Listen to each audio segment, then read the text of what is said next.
الرحيم الحمد لله رب العالمين والصلاة والسلام على أشرف الأنبياء والمرسلين نبينا محمد وآله وصحبه أجمعين أما بعد 257 آیت نمبر تک پہنچ چکے تھے ہم سورۃ البقرہ. اس سے اگلی آیت سے آج کی مجلس ہم شروع کریں گے.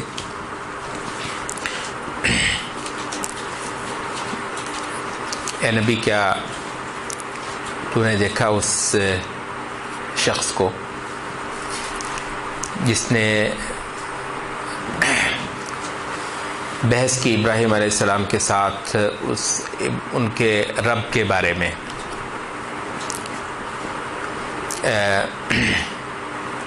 اس بنیاد پر کہ اللہ تعالیٰ نے اس کو بادشاہی دے رکھی ہے. تو جب ابراہیم علیہ السلام نے اسے کہا کہ میرا پروردگار تو وہ ہے جو زندگی دیتا ہے اور موت دیتا ہے. آپ یہ ذرا خیال رکھیے گا، یہ جو پورا رکوع ہے 3 اس میں ایپیسوڈز آتے ہیں، تینوں کے اندر زندگی اور موت دینا یہ مضمون چل رہا ہے. میرا پروردگار وہ ہے جو زندگی اور موت دیتا ہے. کہنے لگا کہ یہ تو میں بھی کر لیتا ہوں، زندگی میں بھی دیتا ہوں، موت میں بھی دیتا ہوں.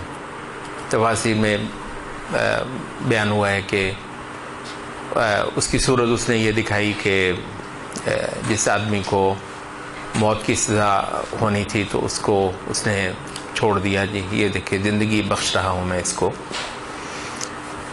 اور ایک آدمی بیچارہ بے قصور، اس کو پھانسی لٹکا دیا کہ یہ دیکھو موت بھی دیتا ہوں میں، تو زندگی اور موت یہ میرے ہاتھ میں ہے. تو ابراہیم علیہ السلام نے کہا کہ اچھا، تو پھر اللہ تعالیٰ تو وہ ہے جو سورج کو مشرق سے نکال لاتا ہے، اور تو ایسے کر کے سورج کو مغرب سے نکال کے لا کے دکھا دے. تو یہاں جو کافر تھا وہ لاجواب ہو گیا. ایسے ظالم لوگوں کو تو اللہ تعالیٰ کبھی ہدایت نہیں دیتا. پیچھے اللہ رب العزت کا اس کی اللہ تعالیٰ کی قوت، طاقت، اختیار، اقتدار آیت الکرسی کے اندر بیان ہوئی ہے. توحید کا مضمون ہے. آیت الکرسی میں اللہ رب العزت کا جو شروع میں تعارف ہوا ہے وہ ہے الحی القیوم، زندہ ہمیشہ سے اور قائم رہنے والا، قائم رکھنے والا، جس کے دم سے زمین آسمان قائم ہے. اب جو زمین اور آسمان کی جو انتہائیں وہ تو آپ نہیں دیکھ سکتے، لیکن اس کا کچھ اندازہ آپ کر سکتے ہیں کہ کتنا بڑا یہ انتظام ہے. اس کو سنبھالنے والا اللہ رب العزت ہے. کوئی طاقت، ایسی طاقت ہے کہ جس سے اس نے سنبھال رکھا ہوا ہے. اتنی بڑی طاقت جو ہے وہ ہماری نظروں سے اوجھل ہو جاتی ہے جب کسی چھوٹی سی پدی سی کسی قوت کو ہم دیکھتے ہیں کہ اس کے پاس کوئی طاقت ہے، اختیارات ہیں. کہتے ہیں کہ یہ ہے انسان لمحہ حاضر کا اسیر. اپنی بالکل جو اس کے سامنے جو آ جاتا ہے اس سے اتنا زیادہ اس کے ساتھ یہ انوالو ہو جاتا ہے کہ باوجود اس کے کہ اس کی عقل کہتی ہے کہ کائنات میں جو قوت ہے وہ بے تحاشا کسی اور کے پاس ہے، وہ کہتا ہے کہ نہیں، یہ جو میرے سامنے ہے اس کی قوت بہت ہے. یہاں پر کیا ہو گیا ہے؟ مادیت. ٹھیک ہے، مادیت کس چیز کا نام ہے؟ کہ وہ کہتا ہے کہ یہی جو زندگی، اس کی خوشیاں آپ کے لیے سب ایبسولوٹ ہیں. اس زندگی کی راحتیں، اس کی آسودگی، اس کی خوشی، کہتا ہے یہ ایبسولوٹ ہے، مطلق ہے، یہ اس سے بڑھ کر کچھ نہیں ہے. اور یہاں جو قوت ہے کسی کی، جو اقتدار کسی کا نظر آتا ہے، اختیارات نظر آتے ہیں، بادشاہت نظر آتی ہے، تو اس سے بڑھ کر کسی کی نہیں ہے. تو یہاں کیا ہوا ہے؟ جو الحی القیوم جو ہے، وہ جس کی کرسی آسمان اور زمین پر وسیع ہے، جس کی طاقت کا کوئی حد و حساب نہیں ہے، وہ نظر سے اوجھل ہو گیا. اور یہ چھوٹی چھوٹی ہستیاں آپ کو ڈرانے لگیں. یہ چھوٹی چھوٹی ہستیاں آپ کو اپنی طرف لبھانے لگیں، اپنی طرف کھینچنے لگیں، اور آپ انہی چیزوں کے اندر الجھ گئے. اور جو سچا موحد تھا اس نے کیا کیا؟ اس کا یقین اس بڑی قوت ہی کے اوپر رہا کہ جو زمین اور آسمان کا مالک ہے۔ اللہ تعالیٰ خالق ہے، ٹھیک ہے، اللہ تعالیٰ کی بہت بڑی جو صفت ہے اور جس صفت کے ذریعے سے اللہ تعالیٰ اپنا بار بار تعارف کرواتا ہے قرآن مجید میں، وہ ہے اس کی صفت تخلیق، اس کا خالق ہونا، کہ دیکھو میں نے کتنی بڑی اور کتنی خوبصورت کائنات پیدا کی ہے، جو کہ تمہیں اندازہ کروا سکتی ہے کہ اس کائنات کا مالک کتنی بڑی قوتوں کا مالک ہے، خالق۔ خلق سے آگے پھر ایک اور چیز ہے جو اس سے بھی زیادہ انسان کو حیران کرتی ہے اور اللہ کی قوت کے آگے جھکاتی ہے۔ یہ کون سی صفت ہے؟ خلق سے بھی آگے، کہتے ہیں وہ ہے احیاء، زندگی دینا۔ یہ یعنی جو تخلیق ہے بنیادی طور پر اس میں آپ انیشلی جمادات کو دیکھتے ہیں نا، تو جتنی بھی تخلیق ہے، آسمان ہے، جمادات میں آتے ہیں نا، جس کو نان لیونگ کہتے ہیں، بھائی یہ نان لیونگ بھی کرشمہ ہے، یعنی یہ کہاں سے گیا، ابھی تک سرپٹول ہو رہی ہے نا۔ وہ کبھی یوں کہہ رہا ہے بھائی، وہ کہتے ہیں کہ عدم سے جو عدم ہے وہ کسی وجود کو تخلیق نہیں کر سکتا ہے، جو عدم ہے وہ وجود کو کہاں سے آ گیا، یہ ایک راز ہے، اس کا سراغ ابھی تک کوئی نہیں پا رہا کہ یہ کہاں سے آ گیا سارا کچھ۔ تو مگر اس سے بھی بڑھ کر پھر یہ کیا ہے کہ یہ جو جمادات ہیں، یا آسمان، زمین، پہاڑ، دریا، سورج، چاند، یہ سارا کچھ جو ہے، یہ جو آپ کو ارد گرد روشنی نظر آتی ہے، اس کے پھر آگے بڑھ کر یہاں زندگی جو ہے، آپ کہتے ہیں زندگی ایک خودکار چیز ہے، جس کو آپ آرگینک کہتے ہیں، وہ زمین سے پھوٹی ہوئی ہے اور خود اپنی توسیع کر رہی ہے، پانی لے رہی ہے، ہوا لے رہی ہے، روشنی، بہت سارے جو عناصر ہیں ان کو لے کر تو اس سے وہ ایک ایسی چیز پیدا کر رہی ہے کہ جس میں حرکت ہے، جس کے اندر تاثیر ہے، جس کے اندر بہت سارے ثمرات ہیں، آپ ثمر دیتے ہیں اس میں۔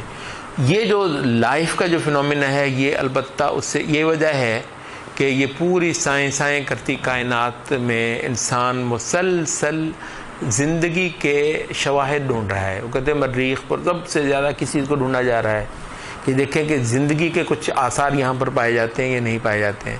چاند پر بھی گئے تھے تو یہی ڈھونڈ رہے ہیں، اور بھی کہیں پر زندگی کے آثار۔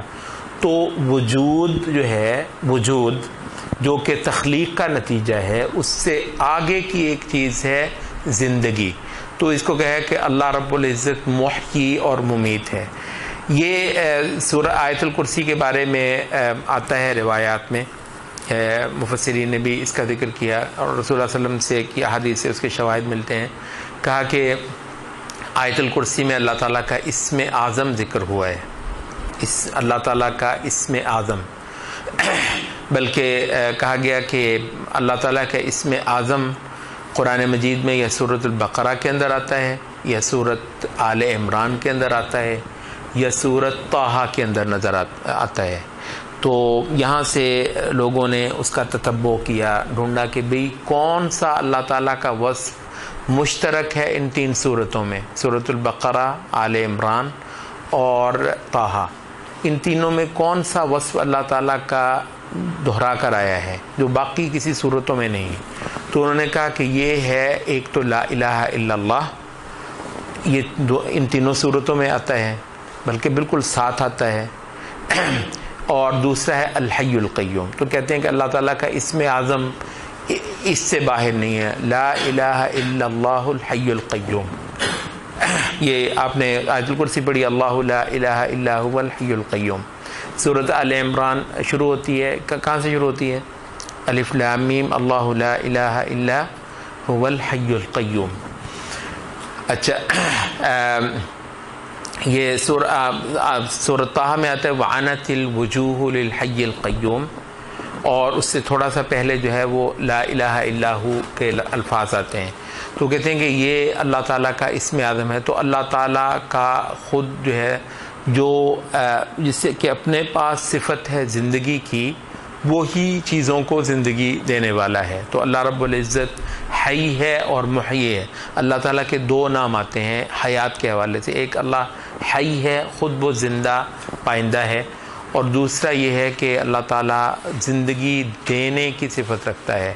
تو یہ اس صفت کے حوالے سے ہم اللہ رب العزت کی عبادت کرتے ہیں، ہم اللہ تعالیٰ کی بے پناہ تعظیم کرتے ہیں، اللہ تعالیٰ کو اس پر بھرپور ہم سپاس پیش کرتے ہیں کہ اللہ وہ ذات ہے کہ جو چیزوں کو زندگی دیتا ہے۔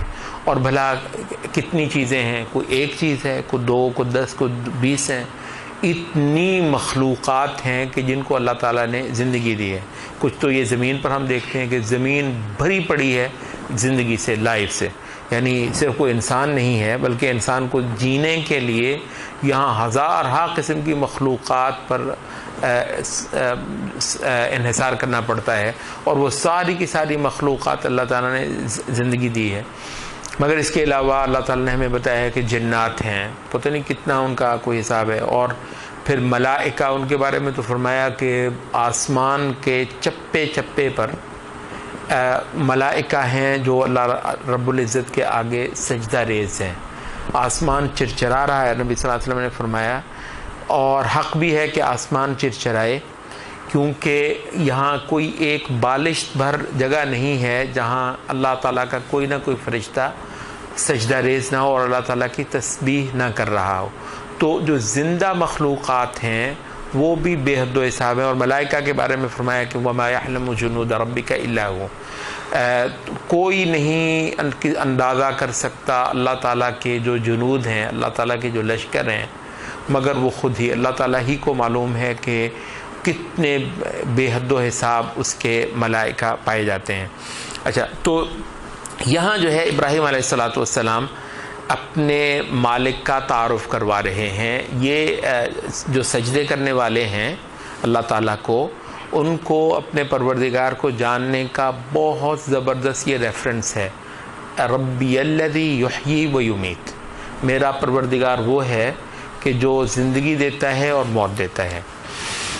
اچھا، اب یہ جو بدبخت ہے، یہ کیونکہ تکبر کرنا چاہ رہا ہے، بات تو اس کو سمجھ آ گئی ہے، یعنی خود جو وہ کہتا ہے میں زندگی دیتا ہوں، تو کیا خیال ہے بھائی، تم تو جو ہے ہمیشہ سے زندہ تھے خود، تو ظاہر ہے یعنی یہ چیزیں جو ہیں وہ اتنی واضح ہیں کہ محض کو بندہ کچ بحثی کرنا چاہے تو الگ بات ہے، ورنہ اس زندگی کی ایکسپلینیشن کسی کے پاس ہے نہیں ہے، اس کو دینا تو بڑی دور کی بات ہے، اس کو ایکسپلین کرنا بھی کسی کے بس کی بات نہیں ہے۔ تو وہ کہتا ہے کہ یہ زندگی اور میں تمہیں بھی کر لیتا ہوں، یہ بحث برائے بحث ہے، یہ کچ بحثی ہے۔ اور ابراہیم علیہ السلام نے جب دیکھا کہ بات اصل مقصود سے نکل رہی ہے تو انہوں نے کہا کہ یہ کون سی بات ہے، تم اگر کوئی ایسا تمہیں دعویٰ ہے تو پھر اللہ رب العزت صورت تو یہ کر دو ذرا۔ تو بھی اللہ تعالیٰ کے برابری کرنا انسان کے بس کی بات نہیں ہے، یہ عقول کا استخفاف ہے، عقول کو بے وقوف بنانا یہ کیا جاتا ہے دنیا میں۔ آپ نے یہ دیکھا کہ یہاں پہ چھوٹے چھوٹے جو لوگ اپنی اپنی دکان بنا کر بیٹھے ہیں، لوگوں کو کہتے ہیں میں عالم الغیب ہوں، میں بگڑی بنا سکتا ہوں، میں سنوار سکتا ہوں، قسمتیں تمہاری میں سیدھی کر سکتا ہوں، فلاں چیز ہے، ٹھٹ کے ٹھٹ لگے ہوتے ہیں اس کے در پہ، لوگوں کو موقع نہیں مل رہا ہوتا کہ کس کی باری پہلے آ جائے۔ بے شمار ہے مسلمان، بدقسمتی مسلمان معاشروں کے اندر بھی آپ کو ایسے مناظر کہیں کہ مل جاتے ہیں، لیکن یہ ہے کہ کیونکہ اللہ رب العزت نے اس امت کو توحید دی ہوئی ہے تو اس کے ہاں کوئی اتنا زیادہ، دوسری قوموں کے ہاں آج بھی دیکھیں اس سائنسی دور میں بھی، انڈیا میں چلے جائیے، ہندوؤں کے ہاں، وہ بدھوں کے ہاں، وہ جاپان میں، وہ جناب کوریا کے اندر، وہ ادھر فلپائن میں، تھائی لینڈ میں بدھا کا مجسمہ، اور جناب لوگ تو ان کا خیال ہے پتہ نہیں کیا چیز ہے جو یہ ہمیں دے سکتا ہے۔ یعنی انسان اتنا زیادہ بے وقوف بن جاتا ہے۔ بھائی تھوڑا سا ذرا اس کو کہیں کہ واقعتاً یہ کچھ دینے والا ہے یا تم سے کچھ لے لینے والا ہے، تو یعنی آپ یہ پائیں گے کہ ذرہ بھر مشکل نہیں ہے اس کو یہ جاننا کہ اصل اس کائنات کا خالق کون ہے۔ تو یہ جو صاحب ہیں جو یہ دعویٰ کر رہے ہیں، خود ان کو مرنا ہے، ان کو کچھ دیر کے بعد مرنا ہے۔ انہوں نے اپنا کو ولی عہد بھی بنا رکھا ہوا۔ ولی عہد کیوں بناتے ہیں بھائی آپ؟ ولی عہد آپ کیوں بناتے ہیں؟ یہ فرعون ہے، ٹھیک ہے، فرعون ایک لقب ہے، جو بھی بادشاہ مصر کا ہوتا ہے وہ فرعون ہوتا ہے، جو بھی یہ جو بابل کا جو بادشاہ ہے نمرود جس کے ساتھ یہ بات ہو رہی ہے، تو جو بھی اس ملک کا بادشاہ ہے وہ نمرود کہلاتا ہے۔ تو بھائی تم سے پہلے کہاں گے؟ وہ اسی کرسی پر نہیں بیٹھے ہوئے تھے؟ تو رہے نام اللہ کا۔ اللہ کی قوت کو محسوس کرنا یہ عبادت کا مادہ آپ کے اندر پیدا کرنے کے لیے، اور غیر اللہ ہستیوں سے عبادت کو ختم کروا دینے کے لیے بنیاد ہے اللہ کی قوت اور طاقت کو محسوس کرنا۔ یہ وجہ ہے کہ ہم یہ کہتے ہیں اللہ کی صفات کا علم لینا توحید کا اصل سراغ ہے۔ تو اللہ تعالیٰ کی صفات پر ہم اتنا زیادہ زور اس وجہ سے دیتے ہیں کہ اللہ کو پہچاننا تمام تر اس بات سے متعلق ہے کہ اللہ تعالیٰ کی صفات کو آدمی درست طور پر جانے۔ اچھا، تو یہاں ظاہر ہے کہ وہ آدمی خاموش ہو گیا، اس کے پاس کوئی جواب نہیں رہ گیا۔ اللہ تعالیٰ کے مقابلے پر دوسروں کی خدائی اسی وقت آتی ہے جب اللہ تعالیٰ کی صفات آپ کی نظر سے اوجھل ہوتی ہیں۔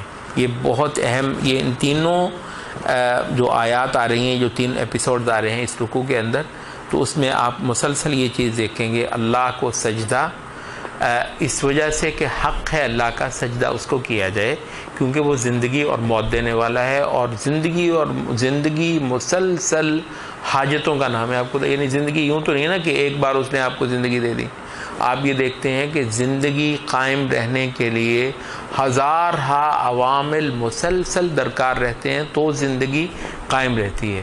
کوئی ایک فیکٹر جو ہے وہ ذرہ آگے پیچھے ہو تو یہ زندگی یوں پھڑک کر جو ہے وہ کہیں سے کہیں چلی جاتی ہے، اور آپ بالکل جواب دے جاتی ہے آپ کی زندگی۔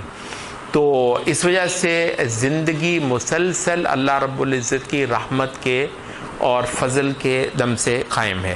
اگلا جو ایپیسوڈ آ گیا ہے کہ یا پھر وہ واقعہ ذرا دیکھو، ایک اور واقعہ ہم تمہیں سناتے ہیں۔ یہ شخص تھا جو ایک بستی کے پاس سے گزرا جا رہا تھا۔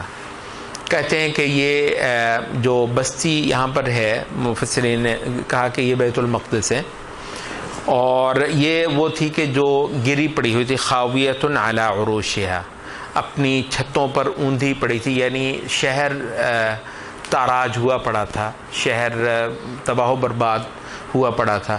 تو یہ جو تباہی ہے اس کا ریفرنس کہتے ہیں یہ بخت نصر کی تباہی تھی کہ جب وہ بنی اسرائیل پر حملہ آور ہوا، اس نے بیت المقدس کی اینٹ سے اینٹ بجا دی۔ بڑی دیر سے بنی اسرائیل جو کہ اس وقت کے مسلمان تھے، تو ان کی بیت المقدس میں ان کی سلطنت قائم تھی۔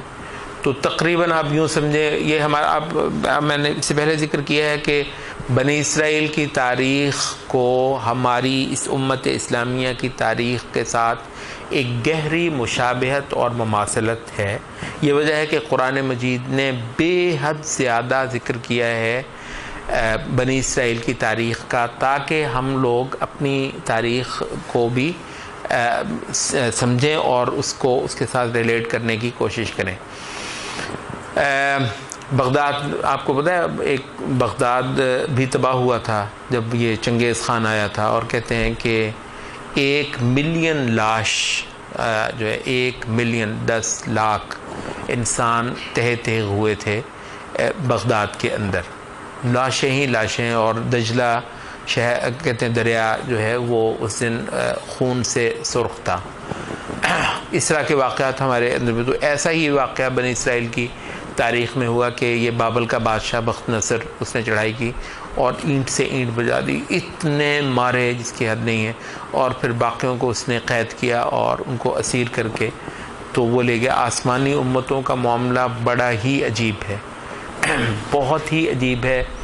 یہ اس کی تمام جان آسمان میں ہوتی ہے، زمین میں نہیں ہوتی۔ وہ زمینی جو اصول ہیں، طاقت کے، قوت کے، برتری کے، ترقی کے جو اصول ہیں جو اہل زمین کے ہاں چلتے ہیں، ہمیں بتایا گیا ہے کہ وہ اصول ہمارے ہاں ثانوی ہیں، ان کے ہاں وہ پرائمری ہوں گے، ہمارے ہاں وہ سیکنڈری ہیں۔ ٹھیک ہے کہ ہم بھی جب محنت کریں گے تو ہم بھی پھل کاٹیں گے، یہ بات درست ہے۔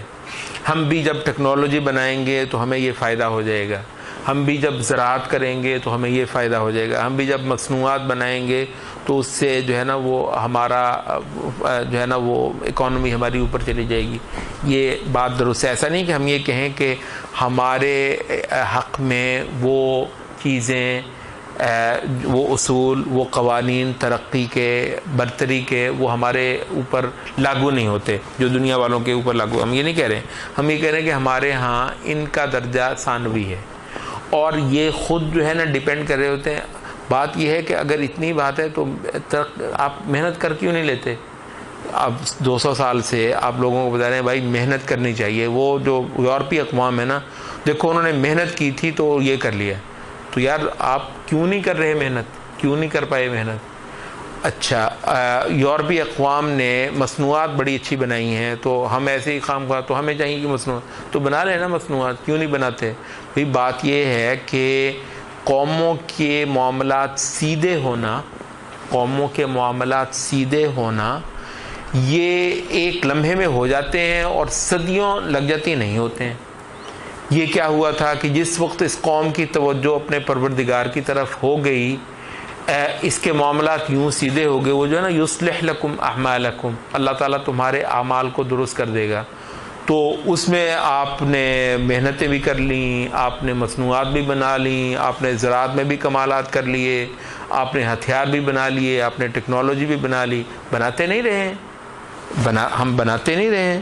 یہ کہا جاتا ہے، یہ جو ہمارے حتیٰ کہ صلیبی جنگوں میں بھی جو ہوا ہے، بعض لوگوں نے وہ جو ہتھیار تھے صلیبیوں کے، تلواریں، اور مسلمانوں کی جو تلواریں، ان کو جو ہے نا وہ میٹلرجی کے حوالے سے ٹیسٹ کیا ان کا۔ وہ کہتے ہیں یہ جو دھات مسلمانوں کی تلواروں میں استعمال ہوئی ہے یہ کہیں زبردستی، یہ بڑے آرام سے صلیبیوں کی تلوار کو کاٹ ڈالتی تھی۔ مسلمانوں کی تلوار بڑے آرام سے صلیبیوں کی تلوار کو کاٹ ڈالتی تھی۔ اس وجہ سے کہتے ہیں کہ مسلمان میٹلرجی میں آگے تھے، مسلمان دھاتوں کو زیادہ ریفائن کر کے چیز بناتے تھے، اس وجہ سے ان کی ٹیکنالوجی زیادہ بہتر تھی۔ تو بھائی آپ بناتے نہیں رہے، آپ کی ٹیکنالوجی تھی، یعنی یہ تو نہیں ہے کہ سارا کام پھونکوں سے ہوتا ہے، جیسے ہمارے کچھ لوگوں کا خیال ہے کہ یہ پھونکیں جو ہے نا وہ پھونکوں کی ٹیکنالوجی ہمیں ڈیولپ کرنی ہے، وہ نہیں ہو رہی، یوں کرنا ہے، چلے کرنے ہیں، فلاں کرنے ہیں، تو وہ کر کے جو ہے نا جو بس وہ کہیں سے وہ نکالنی ہے ٹیکنالوجی۔ اچھا، تو ایسا نہیں ہے، پھونکوں سے نہیں ہم نے میدان مارا، بالکل غلط ہے، ہم نے پھونکوں سے میدان نہیں مارا بھائی، ہم نے انہی قوانین ہی کو استعمال کرتے ہوئے وہ اللہ کا شکر ہے میدان مارا ہے۔ بلکہ بعض لوگوں نے، ہماری بات تھوڑی سی اور طرف کو جا رہی ہے، بعض لوگوں نے باقاعدہ اس چیز کو نوٹ کروایا کہ رسول اللہ صلی اللہ علیہ وسلم کی زندگی میں 2 سفر بہت مشہور ہیں، سیرت کی کتب میں آپ پڑھتے ہیں۔ ایک سفر ہے معراج کا، اسراء اور معراج کا، ٹھیک ہے نا، سبحان الذی اسریٰ بعبدہ لیلا من المسجد الحرام الی المسجد الاقصی۔ نبی صلی اللہ علیہ وسلم مکہ سے مسجد اقصی گئے، یعنی فلسطین گئے۔ تو دوسرا سفر کہتے ہیں کہ یہ ہجرت کا سفر ہے۔ اچھا، یہ جو پہلا سفر ہے اس میں رسول اللہ صلی اللہ علیہ وسلم کو جو سواری حاصل ہوئی وہ کون سی تھی بھلا؟ یہ جو اسراء میں جو نبی صلی اللہ علیہ وسلم کو سواری ملی کون سی تھی وہ؟ ہاں، براق۔ کتنی دیر میں پہنچایا نبی صلی اللہ علیہ وسلم کو مکہ سے فلسطین؟ کتنی دیر میں پہنچایا؟ کتنے دن لگے؟ ہاں، یعنی جیسے کہتے ہیں نا ود ان نو ٹائم، مطلب یوں ہوا اور بیت المقدس آیا پڑا ہے، یعنی ٹائم سے ہی نکل گئے۔ براق جو ہے وہ ایسی کمال کی سواری نبی صلی اللہ علیہ وسلم کو فراہم کی گئی۔ اچھا، جو میں کہہ رہا ہوں وہ یہ ہے کہ جو لوگوں نے نوٹ کی ہے جو بات، اس دین کی کیا مزاج کو سمجھنے کے لیے، ٹھیک ہے۔ مدینہ جو ہے نبی صلی اللہ علیہ وسلم اول تو کتنا پیدل چلے، معلوم ہے آپ کو کتنا پیدل چلے اور کیسی بڑی چڑھائی ہے. جو لوگ حج یا عمرہ وغیرہ کے پہ گئے ہوں شاید انہوں نے وہ مسجد سے، اور وہ نیچے سے ہی دیکھتے ہیں، مطلب کم ہی کسی کی ہمت ہوتی ہے کہ وہ چڑھائی چڑھ لے. وہ نیچے سے گاڑی میں بیٹھ کے کہتے ہیں وہ ہے وہ جو ہے نا غار ثور. حرا پر چڑھنا بھی اتنا آسان نہیں ہے، لیکن غار ثور پر تو وہ غار ثور، اس کے بعد جناب وہ پہاڑ اترا ہوگا، پھر وہ جب پھر آخر جا کے وہ اونٹنی جو ہے، اور راستے میں جگہ جگہ آپ کی تلاشی ہو رہی ہے اور انعام لگے ہوئے ہیں، سر کی قیمتیں لگی ہوئی ہیں. جو نوٹ کرنے کی بات ہے ہمارے یہ علماء کہتے ہیں وہ یہ ہے کہ جو ہجرت میں نبی صلی اللہ علیہ وسلم کو جو چیلنج پڑے ہوئے ہیں، جو خطرات آئے ہوئے ہیں، اگر ویسے دیکھا جائے تو براق کی ضرورت کب تھی زیادہ؟ وہ اس رات جب آپ فلسطین گئے ہیں، وہ معاملہ تو اتنا زیادہ وہ تو خطرناک نہیں تھا. کوئی جانے کے لیے اونٹ نہیں لے لیتے، چلیں 10 دن لگ جاتے، 20 دن لگ جاتے، 30 دن لگ جاتے، بڑا نارمل سی سچویشن ہے نا. یہ تو اتنی کرٹیکل سچویشن ہے، اس میں نبی صلی اللہ علیہ وسلم کو ہجرت کرنی پڑی ہے مکہ سے. اگر اس لحاظ سے دیکھیں تو اصولاً کیا بنتا ہے، براق کب ملنا چاہیے نبی صلی اللہ علیہ وسلم کو؟ بیت المقدس جانے کے لیے یا ہجرت کی رات مدینہ پہنچنے کے لیے؟ تو یہ براق مدینہ کے لیے کیوں نہیں آیا؟ یہ اس میں کیوں آیا؟ وہ کہتے ہیں کہ اس وجہ سے کہ وہ نبی صلی اللہ علیہ وسلم کو محض اللہ نے اپنی آیات دکھانی تھی، اپنی کچھ نشانیاں دکھانی تھیں، تو اس وجہ سے یہ یہاں پر اسلام قائم ہو رہا ہے. نبی صلی اللہ علیہ وسلم کا ہجرت کرنا اتنا عظیم الشان ٹرننگ پوائنٹ ہے، صرف نبی صلی اللہ علیہ وسلم کی زندگی میں نہیں بلکہ انسانی تاریخ کے اندر ہجرت کا واقعہ ہے، جس سے ہمارا پورا ہجری کیلنڈر آپ کو پتہ ہے کہ جی اللہ تعالیٰ نے اسلام کی ریاست قائم کروا دی تھی، دولت اسلام کی قائم ہوگی. تو کیونکہ یہاں اسلام کی اقامت ہو رہی ہے، باطل کو گرایا جا رہا ہے، باطل سے دو ہاتھ کیے جا رہے ہیں، تو یہاں تاکہ یہ نہ ہو کہ جناب وہ تو خدائی چیزیں براق ہوئی تھی، اب آپ کہاں سے براق ڈھونڈتے پھریں گے؟ تو آپ کے پاس کیا ہونا تھا؟ آپ کے پاس کیا ہونا تھا کہ اب دیکھیں نا جی اللہ نے اپنے نبی کو تو براق دے دیا، اب ہمارے پاس تو براق نہیں ہے نا جی. تو تاکہ یہ ہو کہ نہیں بھائی صاحب یہ اتنی مشقت سے چڑھے تھے اور یوں چھپے تھے اور جگہ جگہ ان کی تلاش ہو رہی ہے، وہ تمام مادی عوامل بدرجہ اتم نبی صلی اللہ علیہ وسلم کے ہاتھ سے کروائے، یہ دکھانے کے لیے کہ اسلام کے قائم ہونے کی پتہ چل جائے کہ اس کے پیرامیٹرز کیا ہوتے ہیں، اس کے اور اس میں کسی کے پاس کوئی عذر نہ رہے قیامت تک. تو اس وجہ سے یہ چیز جو ہے نا وہ تو ہم کہتے ہیں کہ جو یہ ہم نے جو میدان مارا ہے اللہ کا شکر ہے، روم اور فارس جو ہیں وہ گرے ہیں، ہند کے بت خانے ٹوٹے ہیں، یہ سارے کے سارے یہ محض کرامات اور معجزے اور مافوق الفطری اشیاء اور یہ چلے اور یہ پھونکیں اور دم درود ان چیزوں سے نہیں ہوا ہے یہ واقع. تو اس وجہ سے کہ ہم نے یہ سارا کچھ جو ہے وہ اللہ کا شکر ہے ان مادی جو قوانین ہیں ان کو ہاتھ میں کرتے ہوئے ہی انجام دیا ہے اللہ تعالیٰ کی مدد اور توفیق سے. تو اس وجہ سے یہ جو ہے ہماری جو ہسٹری اور بنی اسرائیل کی ہسٹری میں بہت ساری مشابہت. بہرحال ہماری وہ کچھ ہم تھوڑی سی اپنی اس سے نکل گئے. تو کہتے ہیں کہ یہ جو بستی ہے یہ وہ تھی کہ جب تہو بالا کر دی تھی بخت نصر نے، اور یہ جو شخصیت ہیں ان کے بارے میں کہا جاتا ہے کہ یہ عزیر ہیں، یہ ان کی تاریخ کی ایک بہت بڑی شخصیت ہے. یہ مطلب ایک بہت بڑے قومی ہیرو کے طور پر بھی ریکوگنائز کیے جاتے ہیں. یہی وجہ ہے کہ یہودیوں کے بعض فرقے ان کو پوجنے بھی لگے اور ان کو خدا کا بیٹا بھی کہنے لگے، جس کا قرآن مجید میں بھی ذکر ہے وقالت الیہود عزیر ابن اللہ وقالت النصارى المسیح ابن اللہ. تو کہتے ہیں کہ یہ عزیر تھے اور یہ بستی بیت المقدس تھی جو کہ ویران اور تباہ و برباد ہوئی پڑی تھی.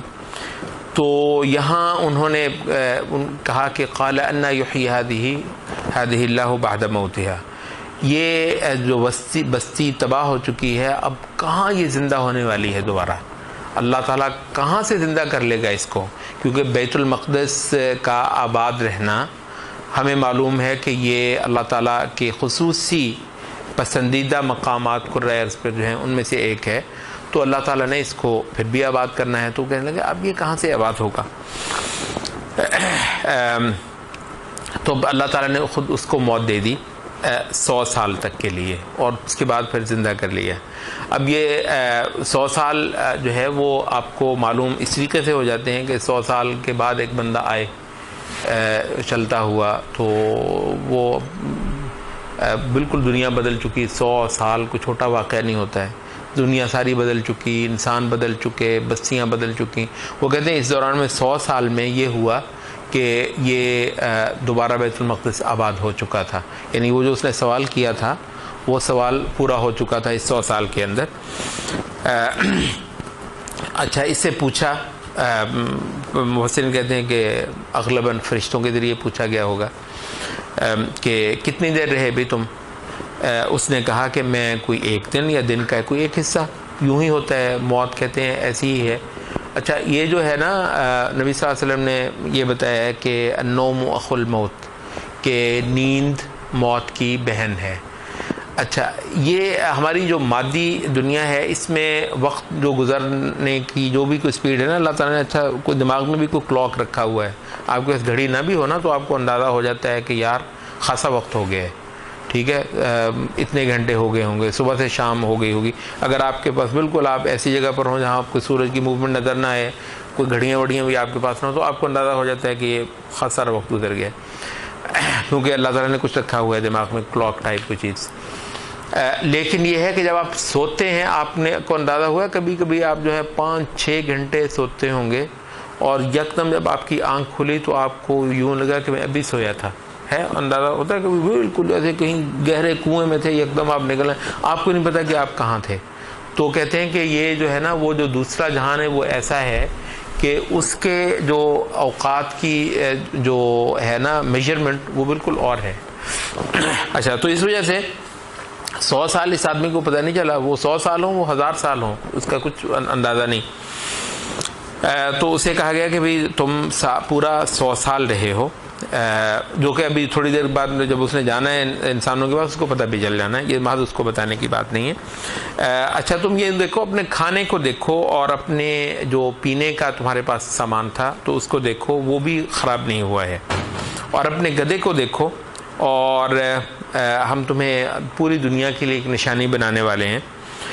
تم ذرا دیکھو اس کی ہڈیاں جو بالکل بکھری پڑی ہیں، گدھا جو مرا ہوا تھا تمہارا، اس کو بھی ہم تمہارے سامنے زندہ کرتے ہیں، ان کو ہم کیسے اکٹھی کرتے ہیں، ایک دوسرے کے ساتھ اسمبل کرتے ہیں ان ہڈیوں کو، اور پھر ان پر گوشت چڑھاتے ہیں۔ جب اس کے پر یہ سب کچھ واضح ہو گیا تو اس نے کہا کہ میں جان گیا ہوں کہ اللہ رب العزت ہر چیز پر قادر ہے۔ اللہ تعالیٰ کی قدرت کاملہ کے بعض ایسے مظاہر انسانی تاریخ کے اندر ہوئے ہیں اور پھر وہ صدیوں تک نقل ہوتے رہے ہیں۔